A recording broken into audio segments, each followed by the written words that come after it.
Hi all. ഇന്ന് നമ്മളിവിടെ discuss ചെയ്യാൻ പോകുന്നത് ഒരു ഹൈലി ഇമ്പാക്ട്ഫുൾ ആയിട്ടുള്ള ടൈംലെസ് ആയിട്ടുള്ള ഒരു സിനിമറ്റോഗ്രഫി ടെക്നിക്കിനെ പറ്റിയാണ്. ടൈംലെസ് എന്ന് ഞാൻ വിളിക്കാൻ കാരണം ഓൾ ടൈം ക്ലാസിക് ആയിട്ടുള്ള സ്റ്റീഫൻ സ്പീൽബർഗ് ചിത്രം ജോസ് മുതൽ ലേറ്റസ്റ്റ് ലോകേഷ് കനകരാജ് വിജയ് ചിത്രമായിട്ടുള്ള ഡിയോയിലെ ആ ഒരു ഐക്കോണിക് കോഫി ഷോപ്പ് സീനിൽ പോലും നമ്മൾ ഈ ഒരു എഫക്റ്റ് കണ്ടിട്ടുണ്ട്. Yes, it's Dolly zoom. അത് തന്നെ ഡോളി സൂം.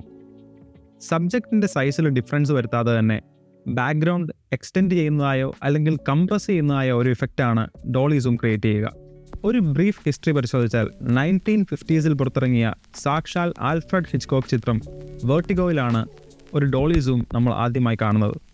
അതുകൊണ്ട് തന്നെ ഈ ഒരു ഇഫക്റ്റിനെ വേർട്ടിഗോ ഇഫക്റ്റ് എന്ന് കൂടി വിളിക്കാറുണ്ട്. ചിത്രത്തിൽ പ്രധാന കഥാപാത്രം അനുഭവിക്കുന്ന ഹൈറ്റിനോടുള്ള ഫിയർ കാണിക്കുന്നതിന് വേണ്ടിയായിരുന്നു ഈ ഒരു ഇഫക്റ്റ് യൂസ് ചെയ്തത്.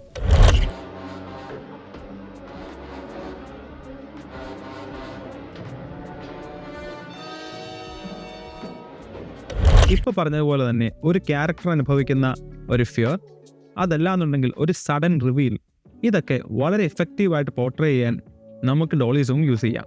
ഈ ഒരു ഡോളി സൂം നമുക്ക് രണ്ട് രീതിയിൽ ക്രിയേറ്റ് ചെയ്യാം. ഒന്ന്, സബ്ജക്റ്റിൽ നിന്നും ക്യാമറ പുറകോട്ട് ചലിക്കുന്നതിനൊപ്പം തന്നെ നമ്മൾ സൂം ഇൻ ചെയ്യും.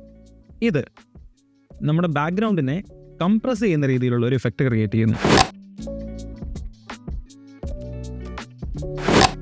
ഇനി രണ്ടാമത്തേത്, സബ്ജക്റ്റിലേക്ക് ക്യാമറ അടുക്കുന്നതിനോടൊപ്പം തന്നെ നമ്മൾ സൂം ഔട്ട് ചെയ്യുന്നു. ഇത് ബാക്ക്ഗ്രൗണ്ട് എക്സ്റ്റെൻഡ് ചെയ്യുന്ന തരത്തിലുള്ള ഒരു സർറിയലിസ്റ്റിക് ആയിട്ടുള്ള സിമിലർ ആയിട്ടുള്ള ഒരു ഇഫക്റ്റ് ക്രിയേറ്റ് ചെയ്യുന്നു. ഇതും രണ്ട് രീതിയിൽ തന്നെ നമുക്ക് ചെയ്യാം. ഒന്ന്, വേരിയിങ് ഫോക്കൽ ലെങ്തിലുള്ള ഒരു സൂം ലെൻസ് ഉപയോഗിച്ച് നിങ്ങൾക്ക് ഈ ഒരു ഇഫക്റ്റ് വളരെ സിമ്പിളായി ക്രിയേറ്റ് ചെയ്യാം. അതായത് നേരത്തെ നമ്മൾ പറഞ്ഞ പോലെ തന്നെ സബ്ജക്റ്റിലേക്ക് ക്യാമറ അടുക്കുന്നതിനോടൊപ്പം തന്നെ സൂം ഓപ്പോസിറ്റ് ഡയറക്ഷനിൽ അഡ്ജസ്റ്റ് ചെയ്തുകൊണ്ട് നമുക്ക് ഈ ഒരു ഇഫക്റ്റ് ക്രിയേറ്റ് ചെയ്യാം. രണ്ടാമത്തെ മെത്തേഡും വളരെ സിമിലറാണ്. അതായത് നമ്മുടെ സബ്ജക്റ്റിൽ നിന്നും അടുക്കുന്ന രീതിയിലോ അല്ലെങ്കിൽ സബ്ജക്റ്റിൽ നിന്നും അകലുന്ന രീതിയിലോ ഒരു ഷോട്ട് നമ്മൾ എടുക്കുന്നു. ശേഷം പോസ്റ്റിൽ, അതായത് എഡിറ്റിംഗ് ടേബിളിൽ സൂം ഇൻ ചെയ്യുന്നതായിട്ടോ അല്ലെങ്കിൽ സൂം ഔട്ട് ചെയ്യുന്നതായിട്ടോ ഒരു എഫക്റ്റ് നമുക്ക് വളരെ ഈസിയായി റീക്രിയേറ്റ് ചെയ്യാം. ഇതും സിമിലർ ആയിട്ടുള്ള വേർട്ടിഗോ ഇഫക്റ്റ് നമുക്ക് തരുന്നതായിരിക്കും. അപ്പോൾ നമ്മൾ രണ്ടാമത് കണ്ട മെത്തേഡ് പോലെ തന്നെ ഒരു എക്സ്പെൻസീവ് സൂം ലെൻസ് ഒന്നും ഇല്ലാതെ തന്നെ വളരെ എളുപ്പത്തിൽ നിങ്ങൾക്ക് ഈ എഫക്റ്റ് റീക്രിയേറ്റ് ചെയ്യാവുന്നതാണ്. നിങ്ങൾക്ക് എല്ലാവർക്കും നിങ്ങളുടെ സ്മാർട്ട് ഫോൺ യൂസ് ചെയ്ത് പോലും ഈ ഒരു എഫക്റ്റ് ക്രിയേറ്റ് ചെയ്ത് നോക്കാം. അപ്പോൾ മറ്റൊരു ഇൻട്രസ്റ്റിംഗ് ടോപ്പിക്കുമായിട്ട് നമുക്ക് വീണ്ടും കാണാം. Until then, by.